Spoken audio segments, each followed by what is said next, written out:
First of all, congratulations. Thank you, Jeff. I know you would have liked to have gotten this in Pittsburgh, but is there something special about doing it in front of the home fans with Ann Holland in attendance sitting right She across was from the there. bench? I didn't see her. I was hoping I would have said something for sure about her because I meant that about being a coach's wife and needing to go through a lot. But sure, I mean, of course, you always want to win the game, but to be able to do it with my family and my players, the home crowd who's been amazing to me and in our time, for sure. And I meant what I said. That is a we award, not a me award, all the way. And I got some day ones that have been with me the whole time. And they asked me on the ACC network, what has it been or what's a key part of that process? And you guys have heard me say it is hire staff and recruit players that you can lose with first before you're going to win. And I've had guys that I've been able to go through the hard stuff with, and they've stayed true, and the players have. And then when you learn from that and you keep staying together, good things happen. And again, I don't deserve this. It's what I told you guys before.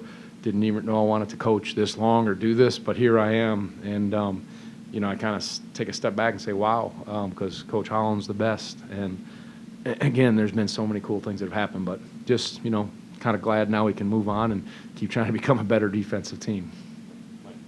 Congratulations on the win. Compared to Pittsburgh, obviously, you guys struggled mightily defensively in the second half. You started the second half very locked in. Yep. Do you like the way your guys kind of responded, bounced back? Yeah, for sure. And, a little bit of a younger team. And, boy, you can see I've been in so many battles with Syracuse, and I've seen they did it to Pitt this year. You can have a little bit of a lead, and then that zone, if you miss a few shots, and then Gerard can go in and they can make tough shots. The young man, Mintz, he can go get baskets. And so, we just wanted to really try to win it with our defense, knowing that the offense could come and go.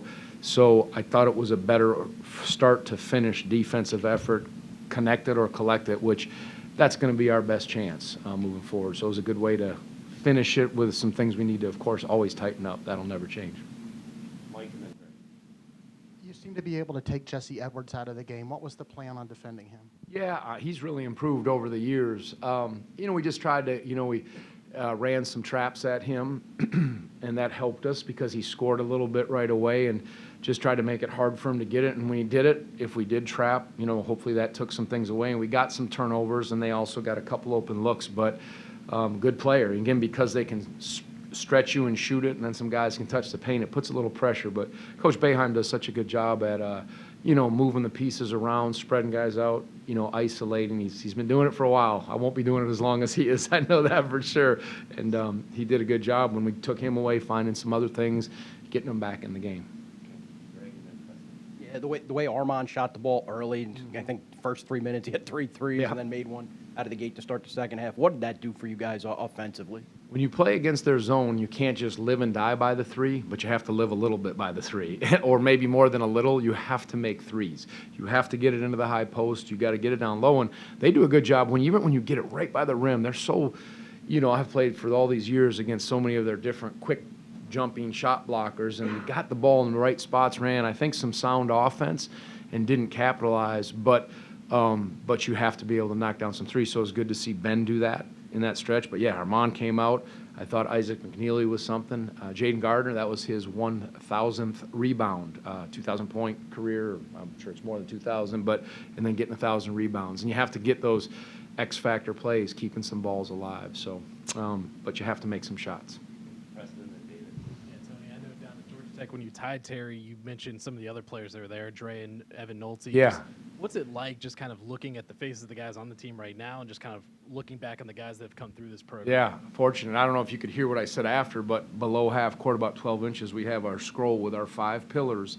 But every name that has ever played for me and our group, that every manager, every support staff, every player, coach that's ever been a part of it, I think it's from 2019, so we need to add the current guys, but it's all written on that piece of paper. And the whole idea of that is first of all, these pillars are the foundation of our program, but you're the foundation. You're what this thing's built on, the people. It's always, if you get the people right, most of the time the rest takes care of itself. And so that's, again, that piece of advice my father gave me, and also saying, don't take a shortcut on character. You might be able to quick fix it if you gamble on some things, but it never is the case, and that's why this this position appealed to me a lot because this is a kind of place that I think values, because of Coach Holland and the coaches that came after him and all those, and the kind of people values how you do it, not just what you do, how.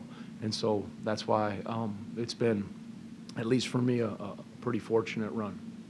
Tony, I don't know what the final numbers were, but I know you had assists on 11 of your first 12 baskets today. Yep. I think Kihei ended up with 9 or 10. But just how would you evaluate ball movement against the zone? Yeah, you know, Kihei had 11 and Reese had 7 assists. We had 22. You have to do that because you're not just going to break it down and go ISO and get one-on-one shots. Maybe some guys can score like that in the post or all that, but it has to be kind of in, out, touching the paint. I didn't think we penetrated off the dribble well, but those guys, for the most part, made some really nice decisions when they got it in the high post or looked at things. And, you know, we'll sometimes put Reese in there, Kihei. Sometimes we'll put our skilled forwards, Ben.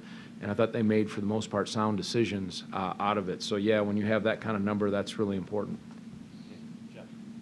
I don't have the final stats in front of me, but you got a number of fast break points tonight, points in transition. You guys are making me, doesn't our SID provide stats to you guys? I'm not sure. No, I'm just kidding. That's my day one since 5th grade, so there you go. I should have. Well, you weren't here, though, the first year. That was only for the first year, because we went through a lot in that first year, and some of you have been there too, so you know who've covered it. But what was the question about the fast break points? You don't always get a lot of 19, yeah. transition points, but you get that. Huge. Yeah, and some were, of course, against the press, and we got some at the end. But no, some were because we were in the right position offensively, knocked the ball out, and we've had a little trouble finishing in transition, even when we had numbers, so that was nice. Again, offensive rebounds, keeping balls alive, getting to the line, and anything in transition that's sound, you have to against the zone.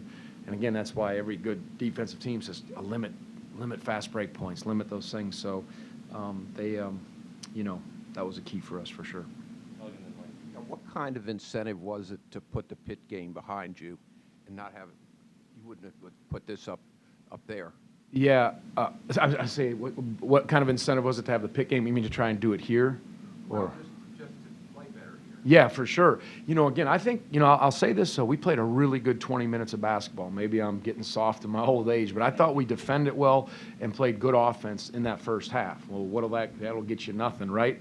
And then in the second half, got some shots, but defensively they just got down. So we said, look, always, when you get maybe exposed like that, it always makes you recommit and say, how can we do this? How can we tighten the screws in the areas we need to and become the team that's going to give us the best chance to have success? And again, Pitt, they showed that. And so, again, you got to have guys that when you go through the hard, say, okay, what can we do to improve? And I thought the guys, for 2 days of preparation and then for this, tried to make the right kind of adjustments to give us the best chance. And then here you go again, because the league it's really, Syracuse was 3-1. It's such a balanced, better league. No matter what, I don't pay attention to what they're saying, but it's improved from last year, and last year it finished strong. Tony, you mentioned Isaac McNeely. It seemed early in the year, understandably, he was a little bit hesitant to maybe pull the trigger. Seems like he's cutting it loose. What have you seen from his development and also his confidence shooting the three? Yeah, I told him, take the parking brake off. I said, just take it off and don't play with the parking brake on. Like, if you have a rhythm shot, take it.